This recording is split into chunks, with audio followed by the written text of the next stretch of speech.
Good morning student. आप लोगों को लिए अब एक नई चीज है जिसको हम लोग थ्योरम के नाम से जानते हैं कि सिद्ध कीजिए किसी त्रिभुज के सभी बाह्य कोणों का योगफल 360 डिग्री होता है। देखिए सबसे पहले हम बाह्य कोण क्या होता है ये जानते हैं। देखिए बाह्य कोण, ये त्रिभुज एक मैंने बनाया, ठीक, इसको नाम दिया ए बी सी। त्रिभुज के अंदर बनने वाले कोणों को हम अंतःकोण बोलते हैं। ये और ये तीनों कोण कैसे होते हैं हमारे? ये तीनों होते हैं हमारे अंतःकोण, क्योंकि ये त्रिभुज के अंदर है। अब बाह्य कोण बनाने के लिए हम क्या करते हैं? देखिए इस रेखा को खींच के बाहर कर देते हैं, ये जो कोण बनता है ये बाह्य कोण होता है। इस कोण को खींच के बाहर, रेखा को बाहर खींच देते हैं, तो ये जो कोण होता है ये बाह्य कोण बनता है। इस रेखा को खींच के इधर बढ़ा देते हैं, तो ये जो कोण होता है ये हमारा बाह्य कोण होता है। तो आपको त्रिभुज में अंतः बाह्य कोण समझ में आ गए कि त्रिभुज के अंदर बनने वाले कोणों को अंतःकोण और बाहर बनने वाले कोणों को बाह्य कोण कहते हैं। ठीक, अब हम आपको इसका प्रूवमेंट समझाएंगे कि प्रूवमेंट कैसे इसका करना होता है। देखिए सबसे पहले त्रिभुज ड्रॉ करिए।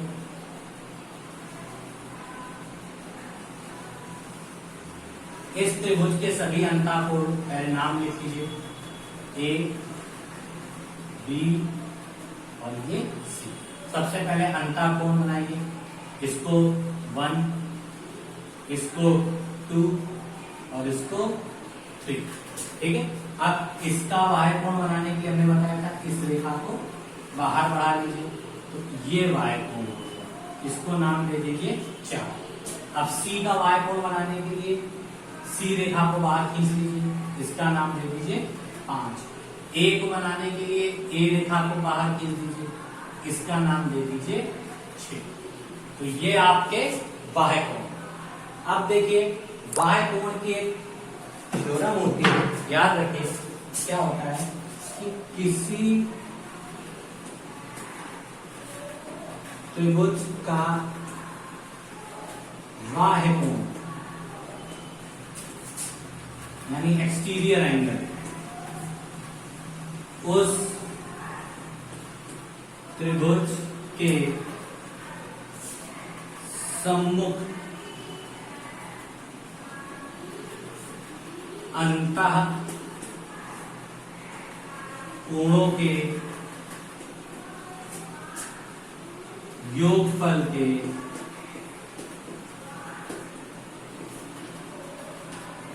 बराबर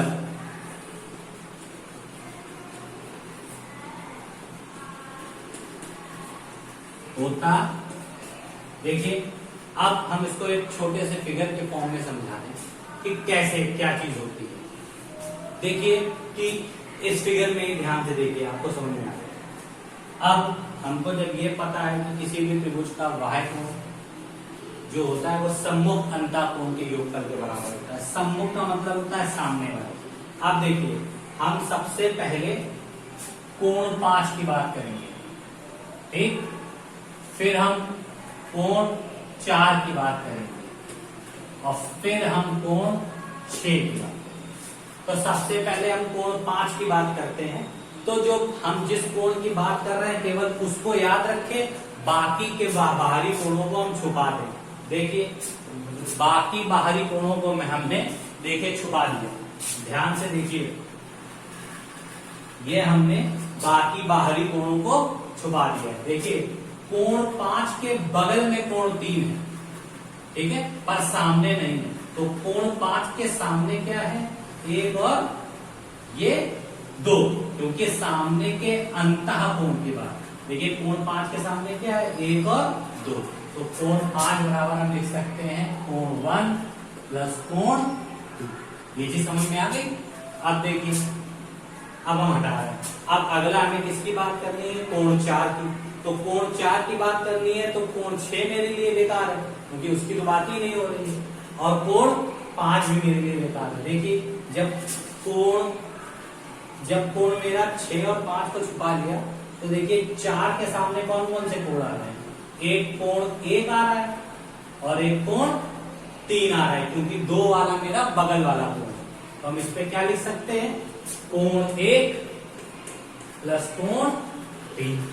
ठीक है, फिर से देखिए जब हमने इसको और इसको छुपा लिया तो हमारे पास केवल कितने कोण बचे हैं, देखिए केवल और केवल कोण मेरे पास बचे हैं 1 और 3, क्योंकि यही सामने पड़ते हैं। 2 को मत लिखिएगा क्योंकि 2 कोण बगल वाला है।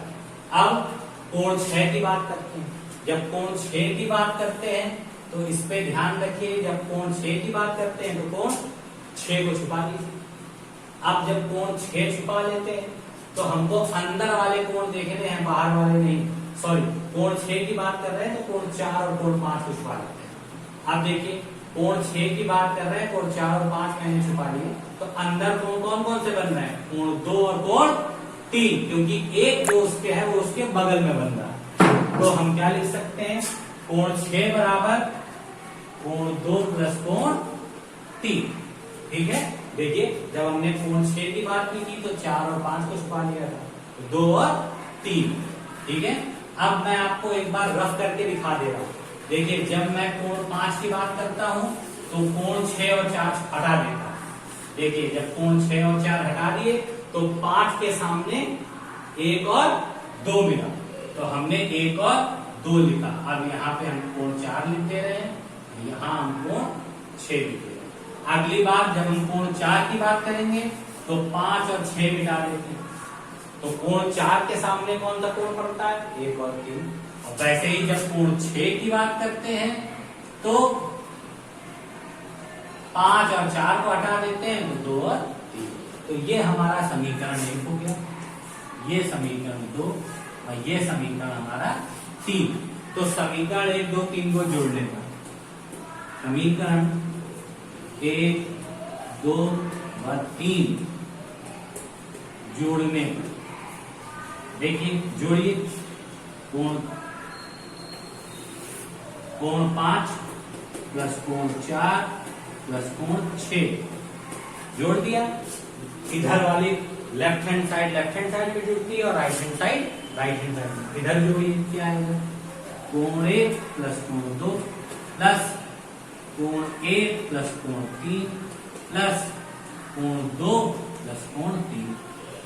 देखिए क्लास 1 के बच्चों को एक साथ लिखिए, क्लास 2 के बच्चों को, क्लास 3 के बच्चों को, देखिए इसको और इसको एक साथ लिखिए, कोण 1 प्लस कोण 1, 2 और 2 को एक साथ लिखिए, कोण 2 प्लस कोण 2, अब 3 और 3 को एक साथ लिखिए, कोण 3 प्लस कोण 3। अब इधर देखिए कोण 1 2 कोण 1 2 कोण 2 प्लस 2 कोण 3। अब इन सब से आप 2 कॉमन ले लीजिए, कोण 1 प्लस कोण 2 प्लस कोण 3।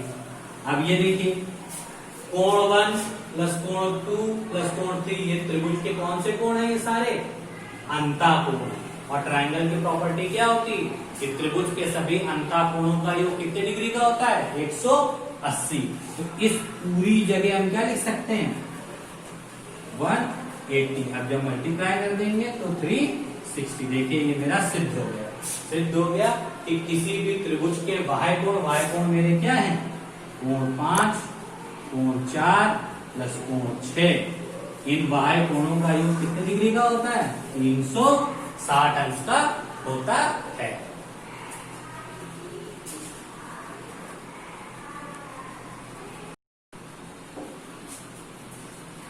देखिए आपका नेक्स्ट सम ये, इस सम्स में मैं आपको अलग अलग पार्ट्स में समझाऊंगा तो सम आपको जल्दी समझ। तो पहला पार्ट हमारा ये, देखिए पहले पार्ट मेरा फिगर का ये बन रहा है, ये फर्स्ट पार्ट है, ये हमारा सेकंड पार्ट। इसमें कह रहा है चित्र में x और y का मान ज्ञात करना है। x और y ये 2 अननोन वैल्यूज हैं, एक ये और एक, इनका मान हमको ज्ञात। तो देखिए मैंने फिगर के इस पार्ट को यानी ट्राइंगल ए बी सी को बना दिया। अब देखिए ABC में एंगल सी हमारा 18 है, एंगल ए हमारा 50, तो इसमें हम ये वाला एंगल निकालने के लिए ट्रायंगल की प्रॉपर्टी को अप्लाई करते हैं। क्या है ट्रायंगल की property? Angle A plus angle B plus angle C is equal to कितने डिग्री का? 150। एंगल ए 50, एंगल बी पता नहीं है तो एंगल बी को angle B, angle C 80, 180। Add कर दीजिए 50 plus 18 68 plus angle B is equal to 180। तो एंगल बी की वैल्यू जो हमारी आ गई 180 माइनस 68, तो एंगल बी हमारा आ गया 211। एंगल बी की वैल्यू हमारी कितनी आ गई? 112। अब देखिए यहाँ पे एंगल बी पता हो गया, तो यहाँ पे एंगल बी की वैल्यू हमने 112 रखी। इसके बाद देखिए हमें एंगल वाई निकालना है, तो देखिए ये एक सीधी रेखा है, देखिए देख रहे हैं, और इस रेखा को ये एक लाइन काट रही है। ठीक, हम यहाँ पे सीधी रेखा ड्रॉ कर देते हैं ऐसे, और जो लाइन तिरछी काट रहे उसे तिरछा बना देते हैं। देखिए एंगल ये वाला दे रखा है वाई, और इधर वाला एंगल अभी हमने 112 निकाला है। ठीक है, कोई दिक्कत तो नहीं। अब हमको जब नाम लिख लीजिए ए डी और ये डी और ये ई। अगर कंफ्यूज हो रहे हैं तो मैं इस ट्रायंगल को कंप्लीट कर दे रहा हूं, तो आपको पता चल जाएगा कि मैंने कितना पार्ट बनाया है। देखिए जब ये मैंने इसको मिला दिया है तो देखिए आपको पता है कि ये 18 है और ये हमारा 15 है। देखिए ये हमारी एक स्ट्रेट लाइन बन रही है, और इस स्ट्रेट लाइन को ये लाइन क्रॉस कर रही है। तो देखिए कि ए बी डी एक कैसी रेखा है? सरल रेखा। जब सरल रेखा होती है तो कौन सा कोण बनता है? एक लाइन ड्रॉ करके उल्टा सी, यानी इसको हम लोग ऋजु कोण बोलते हैं, और उसको कितनी भी लाइनें कट करें हमेशा उसका एडिशन 180 डिग्री का होता है। Means angle A B D is equal to कितने डिग्री? 180 आता। ठीक है, अब देखिए जब ये 180 के इक्वल होता है, अब ये एंगल कितने पार्ट्स में टूटा है? ए बी ई पहला पार्ट, प्लस देखिए ए बी ई हम ऊपर लेके गए, यहीं पे मैंने चौक रोकी, यहां से नीचे लेके और रखी, इधर चले गए, यानी angle E B D equal to कितने डिग्री का? 180। अब देखिए एंगल ए बी ई कितना है? 112। एंगल ई बी डी कितना है? y 180 आ गया। y इज इक्वल टू कितना हो गया? 180 माइनस 112। तो बच्चे कैरी 876 यानी कितने डिग्री? 68 डिग्री। अब y की वैल्यू हमारी कितनी आ गई? 68। अब देखिए हम अब अगले पार्ट को ड्रॉ करें। देखिए हमने पहला पार्ट ये बनाया था, अगला पार्ट मेरी स्ट्रेट लाइन हो गई थी क्योंकि हमको वाई एंगल निकालना था। अब तीसरा पार्ट हमारा कुछ इस टाइप से बना है, इस पे ये एंगल वाई था, ये और हमको एक्स निकालना है, और ये एंगल डी ये हमारा दे रखा है 35, और ये हमारा पॉइंट बी है, ये हमारा ई है, और ऊपर की लाइन हमारी सी है। अब एक चीज देखिए, इसमें एंगल बी की वैल्यू पहले थी वाई, जो हम लोगों ने अब निकाल ली है कितनी? 68। अब इस ट्रायंगल को ध्यान से देखिए अगर, तो ये जो कोण है ये बहिष्कोण है। कौन सा कोण है ये? बहिष्कोण। और बहिष्कोण हमेशा कैसा होता है? सदैव त्रिभुज के सम्मुख अंतःकोणों के योग के बराबर। यानी ये बहिष्कोण है, इसके सामने अंतःकोण कौन कौन से बन रहे हैं? एक एंगल बी और दूसरा एंगल डी। तो एंगल बी की वैल्यू है 68 और एंगल डी की वैल्यू है हमारी 35। तो हम लिख देंगे यहां पे बहिष्कोण की प्रमेय। देखिए क्या होती है बहिष्कोण के प्रमेय से हम क्या लिख सकते हैं कि एंगल x जो होता है यानी बहिष्कोण जो होता है वो सम्मुख अंतःकोणों के योगफल के बराबर होता है, यानी angle B plus angle D। तो सम्मुख अंतःकोण में एक y है और दूसरा 35। अब एंगल y की वैल्यू हमारी कितनी निकल आई है 68, मैंने ऊपर भी लिख दी है, यहाँ लिखिए 68 प्लस 35 30। तो एंगल x मेरा कितना आ गया 103। तो स्टूडेंट्स आपको ये हमने 3 पार्ट में सम करके समझाए हैं, जिससे आपको इजीली सम समझ में आए और आप उसको करें, डरे नहीं। Okay, thank you and have a nice day.